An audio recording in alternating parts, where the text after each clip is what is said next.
Alright lads, so yeah, today I'm going to give you a bit of a rundown on how to basically record your screen and also get all the audio from it, but also hear it as well, which is a massive thing. Obviously you can actually listen to what's going on in OSX. Specifically I'm using Mavericks. So this is a really easy way of doing it. So I've noticed there are videos on how to record your screen and get system audio, but that limits to the fact that you can't actually hear what's going on. You'll just be able to just record it but have no sound playing through it. So this is a guide on how to sort it out so that you can listen to what's going on as well, which is obviously, if you're recording gameplay and things like that, you need that to actually get immersed in it. So first thing you want to do is download a lovely little thing called Soundflower. I'll put the link in the description. Just do that. What it is, it's basically, right, it's a inter-application audio routing utility for Mac OS X. Like, basically what it means is that when you just install it, you can send audio wherever you want on your computer.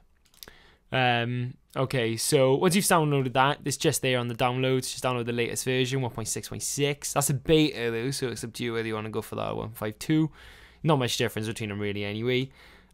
Once you've installed all that, you will notice that in your system preferences, under sound, you will see that you will now have two new options, which is your Soundflower 2-channel and 64-channel.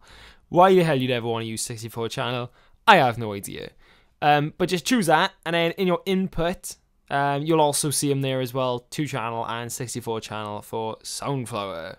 So now usually you can just, easier way of doing this is if you quit system preferences, if you hold down Alt, which is your button next to Command, and then click on your little sound icon, which is grayed out for me but it shouldn't be for you. Hit that, and then you'll have your list of inputs and outputs just here. So usually you'll just select Soundflower as your in and out, and what it'll do is then when you're recording in QuickTime, it will just record everything that's going on your computer and your system audio as well. So that was pretty good, but you want to hear what's going on, don't you? Don't you? Yes, of course you do. That's why you're here.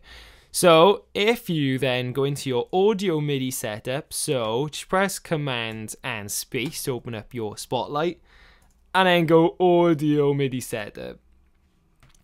Okay, so there's all your list of all of your audio devices. It'll be here. Obviously it'll vary the list on depending on what you've got.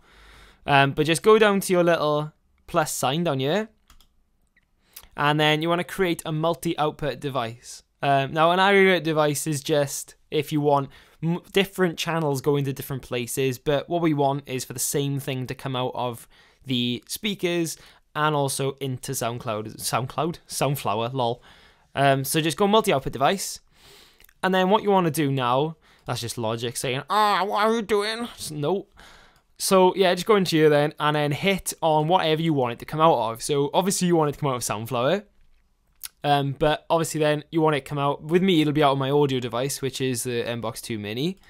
But if you want it, say, to come out of your Mac speakers, or if you've got headphones plugged into the back of your Mac, you just hit on built-in output, and then you can just use it that way. But for me, obviously, I'm going to be using the MBox 2 Mini.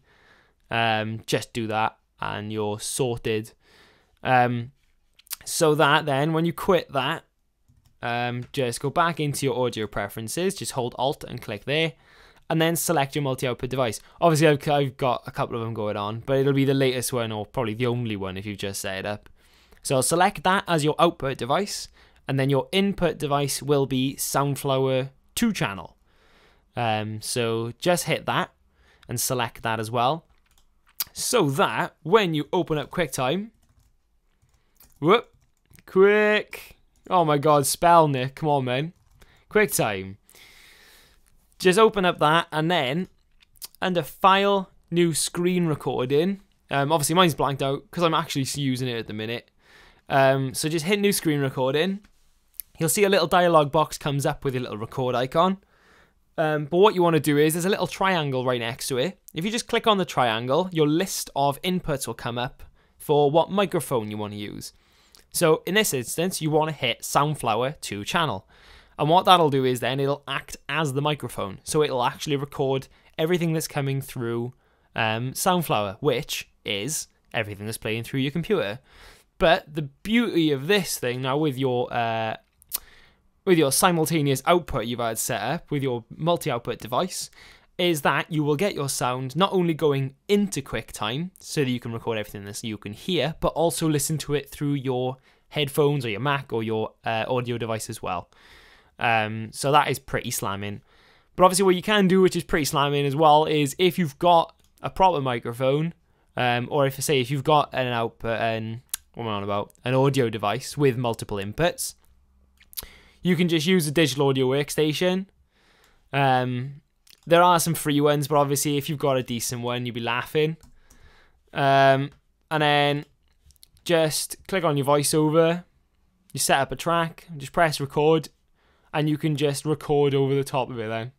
So while you're recording your gameplay with all your audio, you can also record voiceover with your mic too, so that you can actually, narrate it if you wanted to. But yeah, that's about it really. So I hope this helped you out, because I was racking my brains for a while and how to set it up. So yeah, nice one. Cheers guys.